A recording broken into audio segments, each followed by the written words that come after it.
हरे कृष्णा, राधे राधे कृष्ण राशि के चैनल में आप सभी प्यार पे भैजी भक्तों का स्वागत है। और आप सब कैसे हो? कान्हा जी की कृपा से आप सब ठीक होंगे।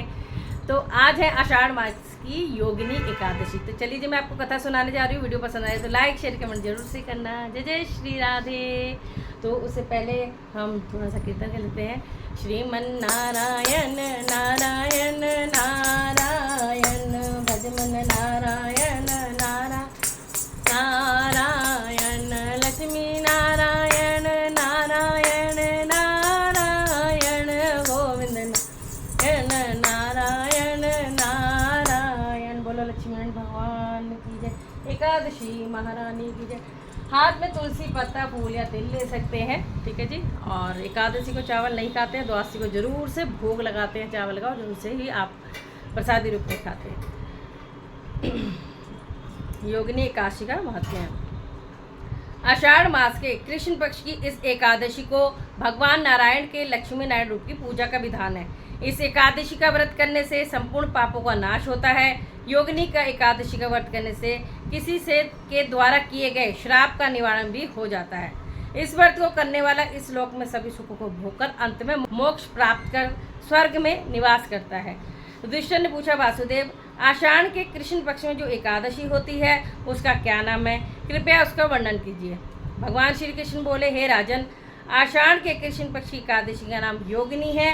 यह बड़े बड़े पापों का नाश करने वाली है। तीनों लोकों में यह एकमात्र व्रत है। मैं आपसे इसकी कथा कहता हूँ। अलकापुरी नाम की नगरी में एक कुबेर नामक राजा राज्य करता था। वह शिव भक्त था। उसके यहाँ हेममाली नाम का एक सेवक था जो पूजा के लिए पुष्प लाया करता था। हेममाली की पत्नी विशालाक्षा अत्यंत सुंदर थी। एक दिन वह मानसरोवर से पुष्प लेने गया, परंतु कामाक्षत होने के कारण पुष्पों को रखकर अपनी स्त्री के साथ रमण करने लगा और दोपहर तक नहीं आया। जब राजा कुबेर को उसकी राह देखते देखते दोपहर हो गई तो उसने क्रोधपूर्वक अपने सेवकों को आज्ञा दी कि तुम लोग जाकर हेममाली का पता लगाओ कि वह अभी तक पुष्प लेकर क्यों नहीं आया है।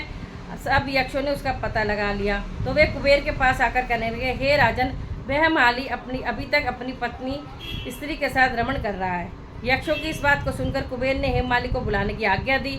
हेममाली राजा कुबेर के सम्मुख डर से कँपाता हुआ उपस्थित हुआ और प्रणाम किया। उसको देखकर राजा कुबेर को महान क्रोध आया। उसने कहा, हे पापी महानीच कामी, तूने मेरे पूजनीय ईश्वरों के भी ईश्वर शिव जी का अनादर किया है। इसलिए मैं तुझे श्राप देता हूँ कि तू स्त्री का वियोग होगा और मृत्यु लोक में जाकर कोढ़ी होगा। कुबेर के श्राप के प्रभाव से वह उसी क्षण स्वर्ग से पृथ्वी पर गिरा और कोढ़ी हो गया। उसकी स्त्री भी उसी समय अंतर्धान हो गई।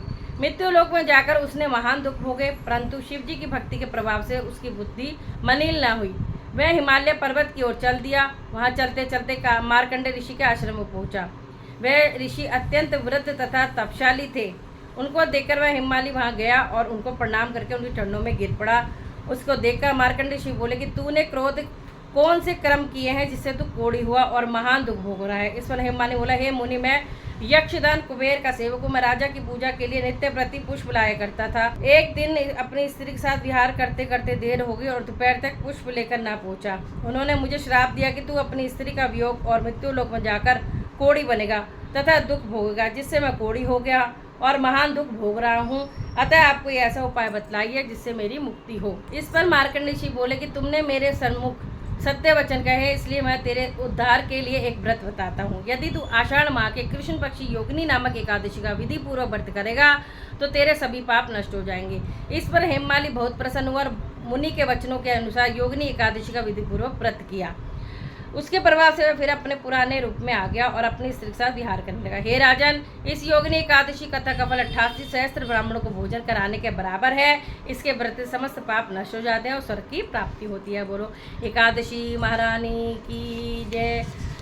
श्री हरि विष्णु भगवान की जय। श्रीमन नारायण नारायण नारायण भजमन नारायण नारायण लक्ष्मी नारायण नारायण नारायण गोविंद नारायण नारायण। चलिए जी, सभी एकादशियों के नाम ले लेते हैं। उत्पन्ना एकादशी, मोक्षदा एकादशी, सफला एकादशी, पुत्रदा एकादशी, शर्तिला एकादशी, जय एकादशी, विजय एकादशी, आमल की एकादशी, पाप मोचन एकादशी, कामदा एकादशी, वरुथनी एकादशी, मोहिनी एकादशी, अप्र एकादशी, निर्जला एकादशी, और जो आज है आषाढ़ मास की कृष्ण पक्ष की है योगिनी एकादशी, और शुक्ल पक्ष की जो अगली आएगी देवशयनी एकादशी। फिर आएगी श्रावण मास की कामिका एकादशी, पुत्रदा एकादशी, अजय एकादशी, परिवर्तनी एकादशी, इंदिरा एकादशी, पापानुकुशा एकादशी, रमा एकादशी, प्रबोधनी, पद्मिनी और पद्मा एकादशी। राधे राधे सभी को। अच्छी लगी हो बता तो शेयर भी करना और कमेंट भी करना। जय जय श्री राम।